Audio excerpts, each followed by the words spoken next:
Pushkin.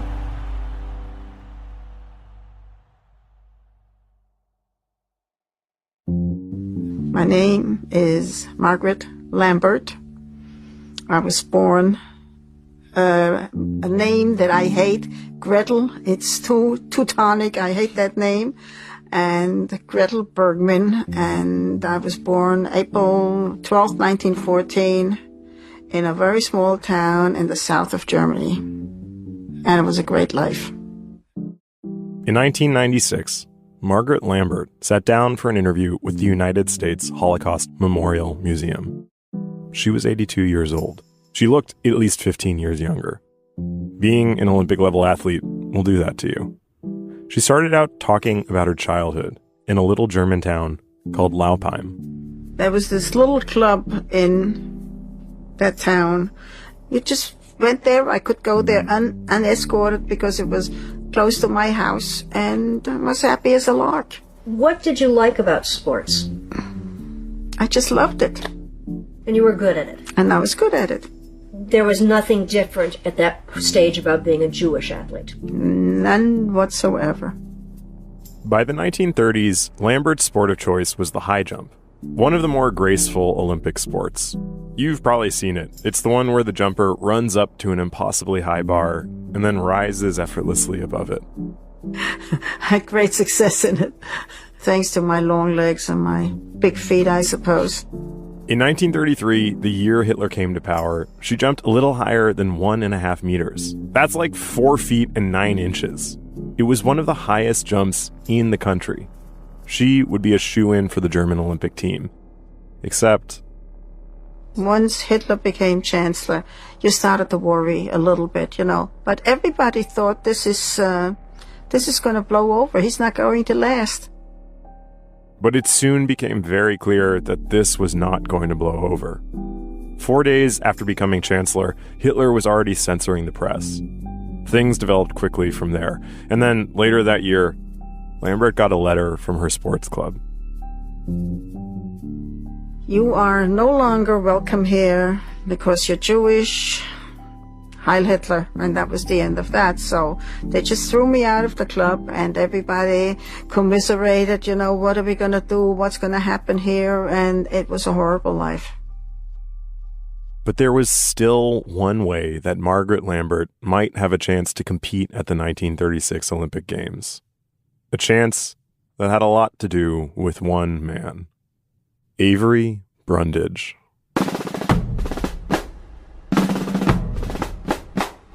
Welcome to Revisionist History, my show about things overlooked and misunderstood. I'm Malcolm Gladwell. Today on the show, Ben Nadav Hafri and I are back with Avery Brundage, the apostle of Olympia, the kingpin of cognitive dissonance, the man who made the modern Olympic Games happen. Brundage believed above all in the values of the Olympic religion: amateurism, total equality of opportunity, the only true meritocracy. Brundage wanted to become an Olympic official. And by 1934, he'd almost done it. He was up for a seat on the International Olympic Committee, something he must have wanted more than anything else. And then Adolf Hitler got in the way. So Avery Brundage had to make a choice to resolve the dissonance of whether his pure games could be held in an impure place. Today on the show, Avery Brundage's very consequential resolution.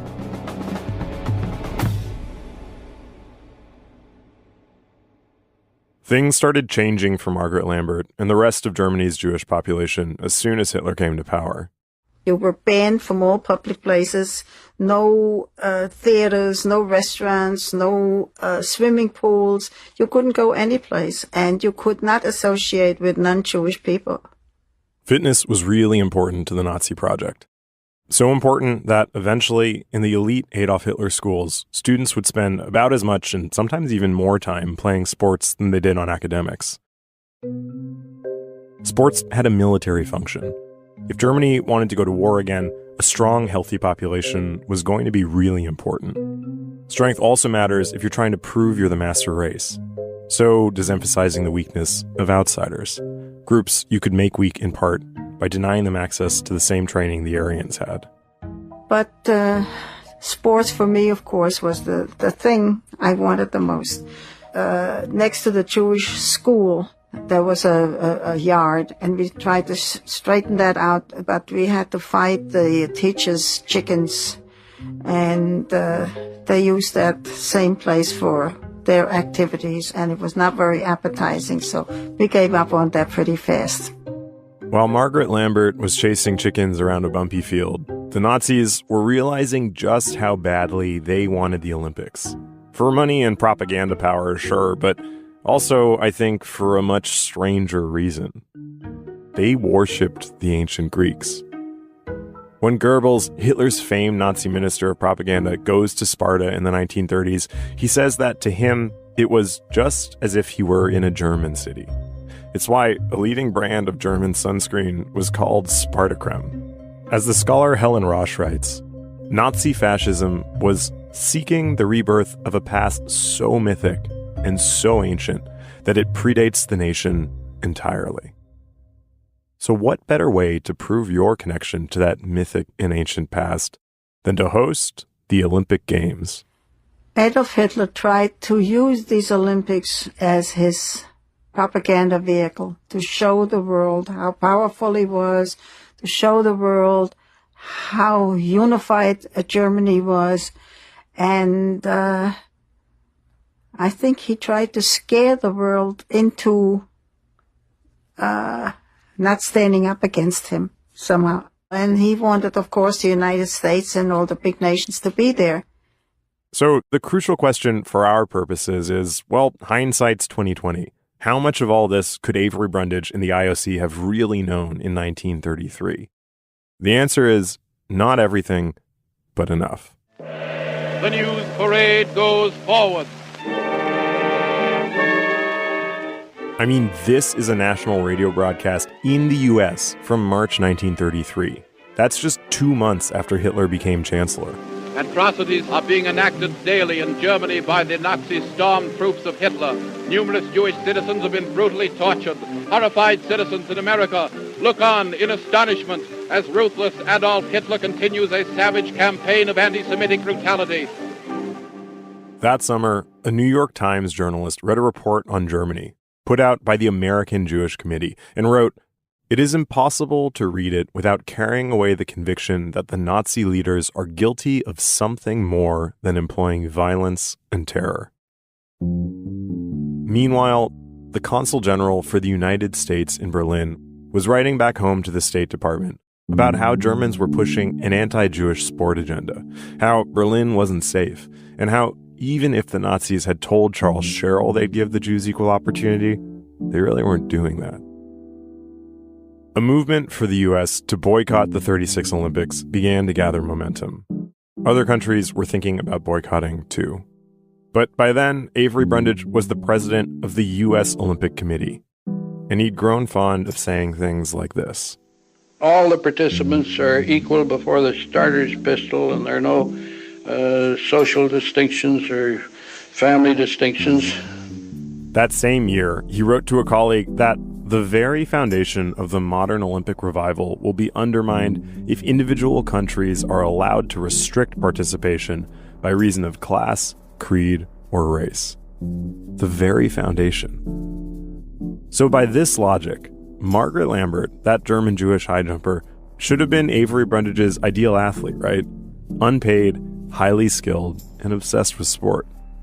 If someone like her wasn't going to get a fair shot at the Nazi Olympics, then surely Avery Brundage would have to try and stop the Nazi Olympics. But first, he had to figure out if the rumors about Germany were true. We'll be right back.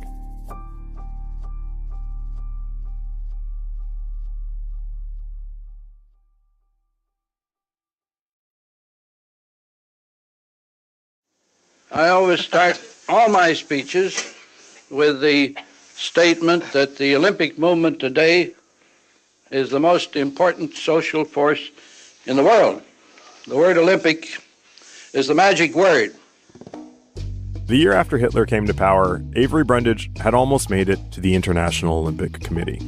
His ticket back to the most rarefied part of Olympia where he could rub shoulders with all the princes and aristocrats in that particular gentleman's club. And this is something I think Avery Brundage really wanted.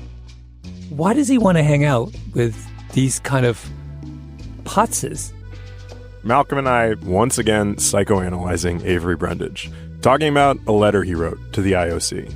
There's one moment that's quite telling in one of these when he's writing to Edstrom, one of the members of the IOC, and you see his typewritten note, anything may happen in these perilous days. And then he crosses out perilous and he handwrites in parlous. And there's a kind of like, Avery Brundage is not saying the word parlous. Like he's second guessing his own vocabulary to fit in with these guys. Yeah. And that is the world of the IOC, right? The IOC is a fundamentally 19th century institution. It's just one count and baron after another, kind of living out the glory days of their... And then Brundage comes along and he is an entirely different animal. He's like, yes, I may have done all these things that you guys could never even dream of. I built these buildings. I made my own fortune. I trained in a ditch until I was good enough to compete in the Olympics. But I still think princes rock. And I'll go on the record as saying as much.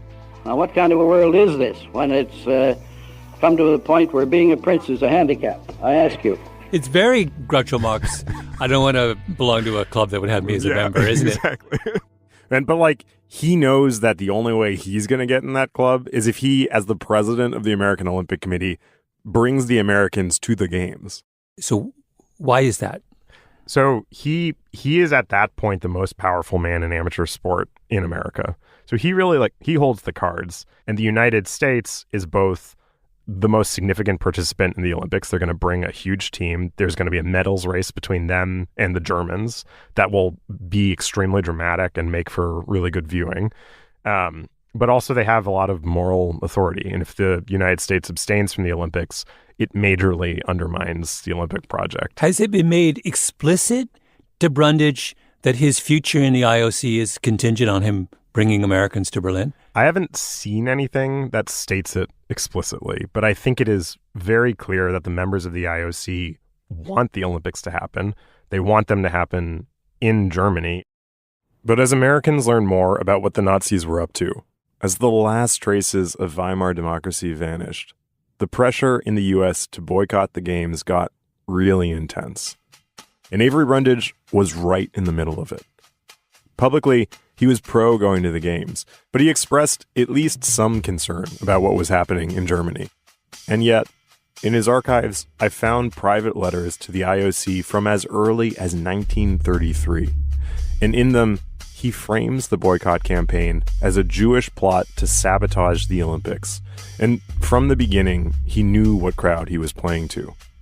The president of the International Committee, Count Henri de Baillet-Latour, wrote to Avery Brundage saying they should work together hand in hand while we are handling this difficult question.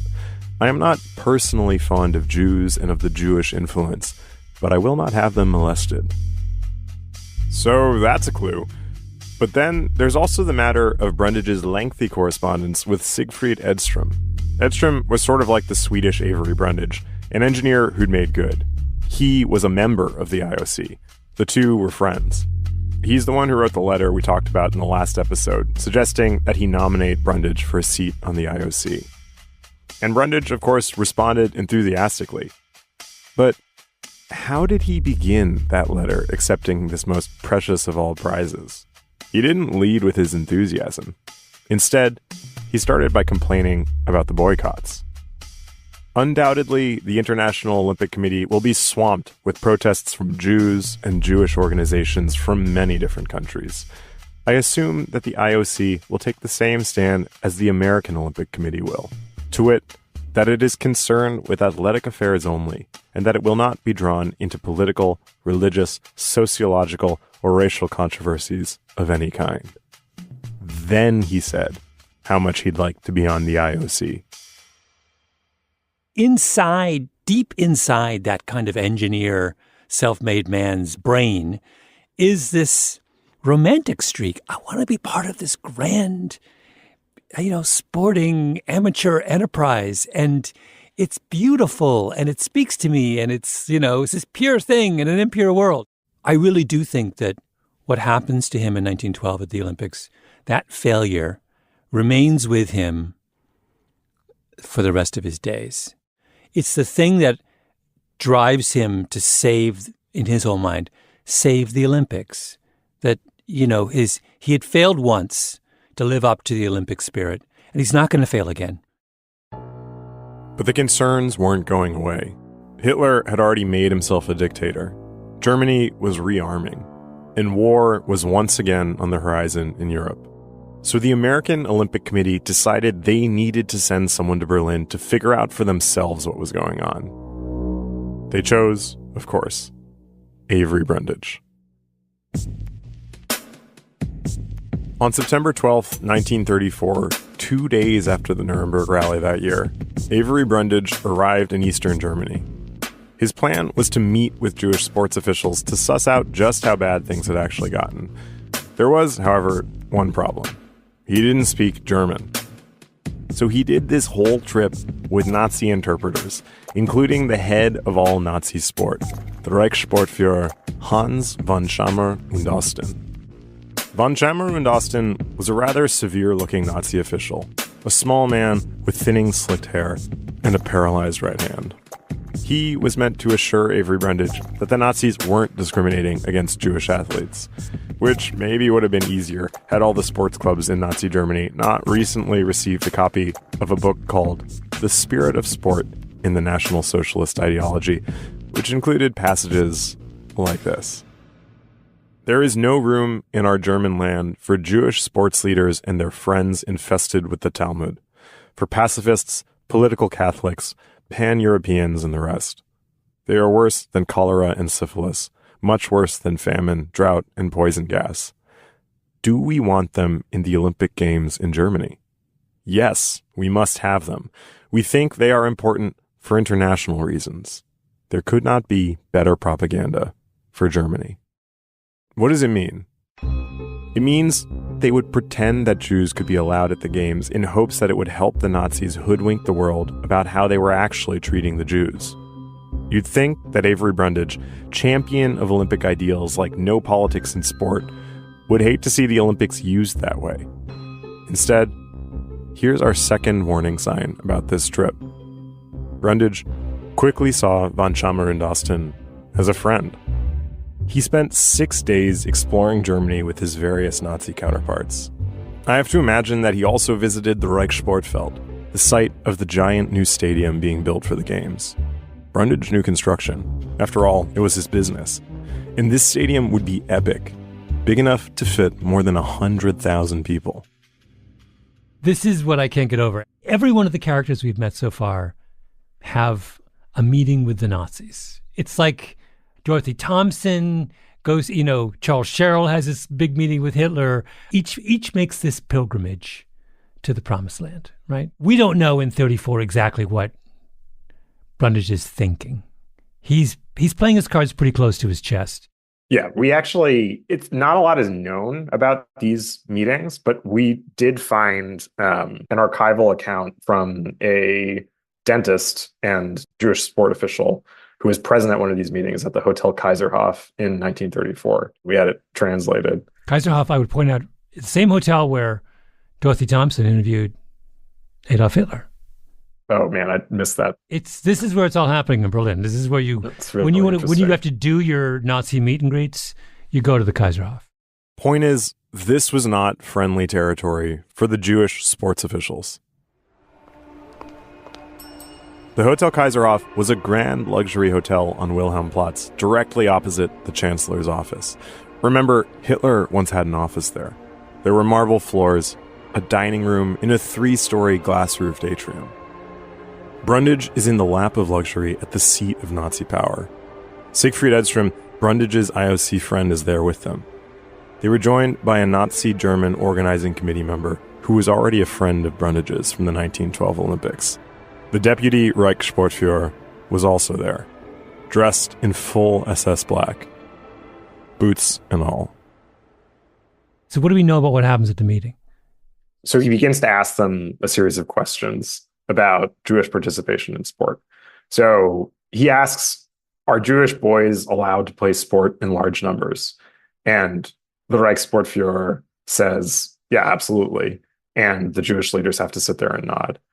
But then they make a caveat. They're like, well, maybe they can play in large numbers, but there's a problem. We don't actually have any municipal sports fields. And Brundage immediately dismisses this and says, well, in the US, we don't have municipal sports fields either. We just have our own fields for each athletic association. If you imagine this from the perspective of the Jewish sports leaders, it's a high wire act. Here, sitting before them, is Brundage, the man best positioned to put pressure on the Nazis, who are also seated at the table. But the Jewish sports leaders have no sense, really, of Brundage's position on all this. How could they? So what do? They have to try and read between the lines of every question he's asking. Then he asks, can Jews join the associations? They say yes, but only if they're Jewish associations. And he's like, well, in my club back in Chicago, we don't allow Jews either. Next question.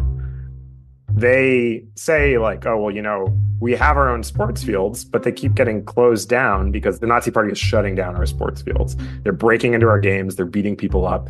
And Brundage, according to this account of the meeting, which I have to believe is reliable, just seems kind of bored by this and doesn't ask follow-up questions about this report. What this dentist writes of Brundage is that it was clear that Brundage wanted to save the Olympics in Berlin. And there's one sort of glimmer of hope towards the end where Brundage asks, if a Jewish athlete runs 100 meters in 10.3 seconds, would he then be able to participate in the Olympics? And the Jewish sport leaders reply, how is he supposed to do that without having had the opportunity to train? The Reichssportführer says, we'll allow him to compete. Brundage sort of chimes in and says, but how can he compete if he doesn't have an opportunity to train? The Reichssportführer says, oh no, don't worry, we'll definitely have Jewish people on the teams, which is just kind of this like blanket assurance that everything it's shown is nonsense. It's a whitewash. Yeah, it's a whitewash. And Brundage accepts this and moves on from the meeting and declares that there's no problem. Soon after that meeting, Avery Brundage heads back to the United States with his verdict. All good. So the day after he gets back, the American Olympic Committee meets and votes unanimously to go to Berlin. Brundage stuck to his guns. Participation in these games must not be construed to be an endorsement of the policies or practices of the Nazi government. Measures have been adopted to ensure that there will be no violation of the fundamental principles of fair play and good sportsmanship, or of the Olympic standards of freedom and equality to all. Later, Margaret Lambert, the Jewish high jumper, had this to say about Avery Brundage's trip. He just let himself being lulled into some false security by these Nazis saying everything is fine, we're doing everything we said we would do. And he came back to the United States and said everything is fabulous over there and we'll be going. We'll be right back.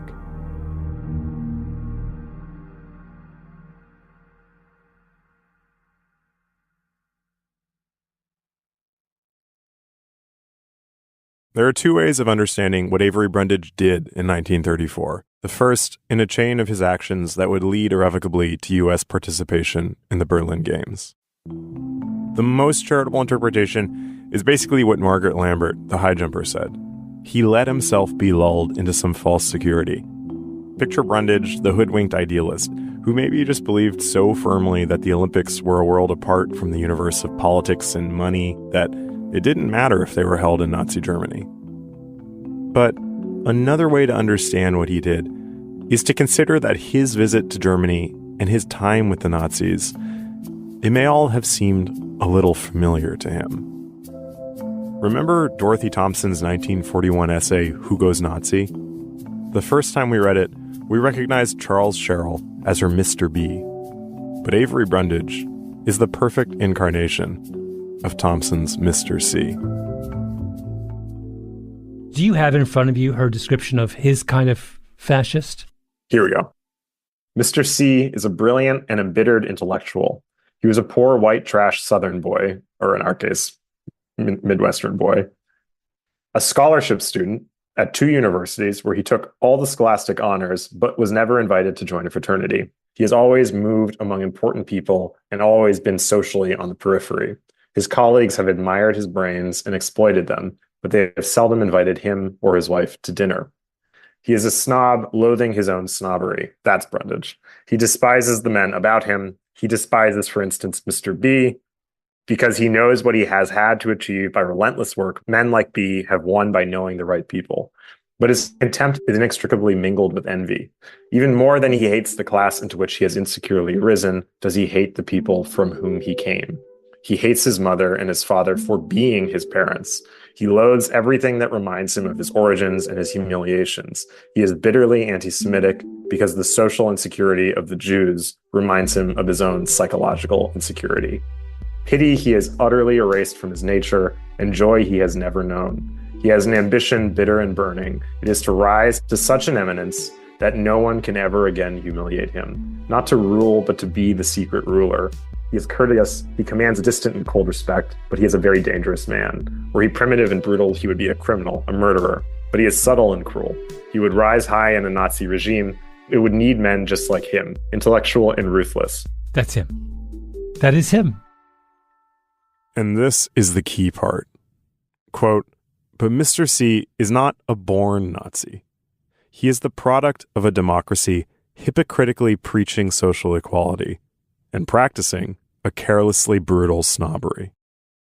Avery Brundage may have thought he had found himself in Stockholm in 1912 at the Olympics, but I think he really found himself in 1934 at the Kaiserhof Hotel. Hundreds of thousands of people protested the decision to go to the games. Avery Brundage didn't care. He became even more convinced that the whole boycott was just a Jewish plot to use the Olympics for their own political purposes. He kept a file of anti-Semitic propaganda. It's labeled in his archives, Jewish Problem. And really, it's not that surprising, because we know now from reading his letters that while he was questioning Jewish sports leaders in front of the Nazis at the Kaiserhof, Avery Brundage knew that he was also being assessed by Siegfried Edstrom, the IOC official sitting in the room with him, who had, earlier that year, sent this note to Brundage. The Nazist opposition to the influence of Jews can only be understood if you live over in Germany. In some of the more important trades, the Jews governed the majority and stopped all others from coming in. In the hospitals, most of the doctors were Jews, and the Jews had preference. In the law courts, it was the same. Many of these Jews were of Polish or Russian origin, with minds entirely different from the Western mind. An alteration of these conditions were absolutely necessary if Germany should remain a white nation. The only objection I have is that they made the alteration so rashly, and thereby caused a great deal of opposition. I am not an anti-Semite myself. On the contrary, some of my best friends are Jews, but I try to look upon the question from both sides. That is why I have written this letter to you. It was like Avery Brundage had been handed a script. A year after that trip, Brundage wrote his own letter to the president of the IOC. Quote, the picture of conditions in Germany obtained from reading our newspapers is entirely different from that gained by an inspection of the country. The great Jewish merchant advertisers may have something to do with this. The public mind has been poisoned against Germany, and highly organized minorities are extremely effective on questions which are decided by popular vote. Nobody fooled Avery Brundage. Avery Brundage knew exactly what he was doing. He'd gone Nazi. Margaret Lambert, the high jumper, had been contacted again by the Nazis a few months before Brundage's visit. According to that interview she did with the Holocaust Museum, the Nazis had begun threatening her family, trying to force her to try out for the games so they could show how open they were to having Jews on the team. To compete in the Olympic Games is a thrill of a lifetime. I mean, it doesn't happen to everybody. On the other hand, I was so afraid. Supposing I am allowed to compete, supposing I win, and I was convinced that I would win a medal and possibly the gold. Supposing I do this, what do I do? I'm going to stand on that podium and say Heil Hitler like all the others, and this to do for a Jewish girl would never do. I was scared stiff. And this was going around in my head day and night, day and night, day and night. What's going to happen? Am I going to compete? Am I not going to compete? How do I conduct myself if I do compete? I was so torn apart about it, I didn't know what to do. The Nazis put Margaret Lambert, who was then named Gretel Bergman, on the provisional Olympic team, trying out for the Games. Von Schemmer und Osten crowed about this in a quite unconvincing letter to Charles Sherrill. You will find from this that we work entirely in the spirit of the Olympic statutes. As before, Ms. Bergman is being treated like all Olympic candidates, in spite of being a Jewess. In spite of being a Jewess pretty much covers it. The invitation was nonsense, but the IOC knew that. She had poor facilities to train in. I was still a Jew who was not allowed to use any of this. But you could frame it as a kind of classic Olympic story, right? Like poor young Avery Brundage practicing with his own discus in an abandoned lot. And Lambert didn't even have anybody to compete against to make her sharper. You don't have any competition. You have to only fight yourself. She made the Nazis into her opponent. She pushed herself to beat an idea that was so much bigger than her. And at a meet just before the Games, it worked. But it made me better because I was so full of rage. The madder I got, the better I jumped. But I was so mad that I equaled the German record. I must have cleared it by 15 inches at the time. She left that meet and went home, waiting to hear whether she'd made the team, and wondering what would happen if she had. I looked for the mail every day, what's going to happen, and I was really scared. Are they going to break my leg? What are they going to do to eliminate me? But it was very simple. One day a letter came, and it said, in view of the fact that you have been doing very poorly lately, we did not select you for the Olympic team, Heil Hitler. And that was the end of it. To be clear, Margaret Lambert had not been doing poorly. The Nazis were just keeping her off the team. I mean, just think about how it would have looked to have a Jewish woman win gold at the Nazi Olympics. And I remember me sitting outside in the stoop, and I got this letter, and I must have used every profanity I knew, and I knew a lot of them. I think that was the first time I really realized that my candidacy for as an Olympic athlete was really all a sham. It was just something that the Germans did to fool the whole world. Of course, Avery Brundage hadn't needed fooling. I do believe that he loved the idea of the Olympics, amateurism and pure competition, using sports to prove your worth, a kind of utopia protected from the corruption of the real world. But Margaret Lambert should have been his reality check. If someone like her couldn't win in Nazi Germany, that should have made him sit up and pay attention. Instead, in that room at the Kaiserhof Hotel, when the worst had come out, he just seemed bored. It's that indifference that got him his seat on the International Olympic Committee, just a month before the Berlin Games. He took it from the only IOC member who'd resisted having the Games in Nazi Germany, who'd written in his last months on the IOC, "If our committee permits the Games to be held in Nazi Germany, there will be nothing left to distinguish it from the Nazi ideal." He was forced to resign.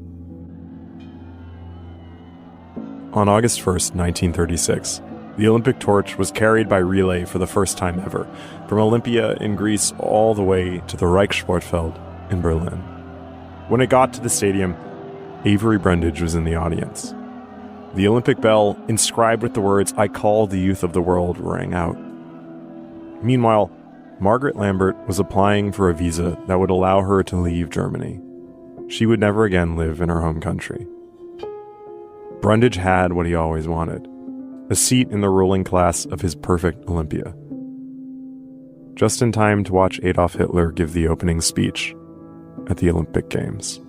Ich verkünde die Spiele von Berlin zur Feier der 11. Olympiade neuer Zeitrechnung als eröffnet. That was Herr Hitler announcing it open. Now they're all cheering him, and the whole crowd have raised their right arm.